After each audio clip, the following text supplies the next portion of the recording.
দুপুর ১টার কিছু পরে বিমান বাহিনীর প্রশিক্ষণ বিমান বিধ্বস্ত হয় রাজধানীর উত্তরায় মাইলস্টোন কলেজ ক্যাম্পাসে। জানা যায় বিমানটি মাইলস্টোন কলেজের হায়দার আলী ভবনের প্রধান ফটকে আছড়ে পড়ে এবং নিচতলার ভবনটির এক পাশ দিয়ে ঢুকে আরেক পাশ দিয়ে বের হয়ে যায়। দোতলা হায়দার আলী ভবনটি পশ্চিমমুখী। ভবনটির মাঝখানে প্রধান ফটক এবং দোতলায় ওঠার সিঁড়ি রয়েছে। বিমানটি সোজা ফটকে আছড়ে পড়ে ভবনটিকে এফোর ওফর করে যায়। ফায়ার সার্ভিসের কর্মীরা ও সেনা সদস্যরা বিভিন্ন যন্ত্র দিয়ে বিমানটির বিভিন্ন অংশ কেটে বের করেন। ঘটনাস্থলে প্রত্যক্ষদর্শী শিক্ষার্থীরা জানিয়েছেন, ভবনটির প্রধান ফটকে সবসময় স্কুল স্টাফরা বসে থাকেন। সিঁড়ির নিচে স্টাফদের জন্য কক্ষ রয়েছে। বিমানটি প্রধান ফটক ভেঙে কক্ষের ভিতরে ঢুকে যায়। আন্তঃবাহিনী জনসংযোগ পরিদপ্তর আইএসপিআর জানায়, বিমানটি দুপুর 1:06 উড্ডয়ন করেছিল এবং মাত্র 12 মিনিট পর এটি দুর্ঘটনার শিকার হয়ে মাইলস্টোন ক্যাম্পাসে বিধ্বস্ত হয়।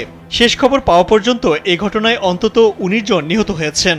আহত হয়েছেন 150 শতাধিক। দগ্ধ 48 জনকে জাতীয় বার্ন ইনস্টিটিউটে ভর্তি করা হয়েছে।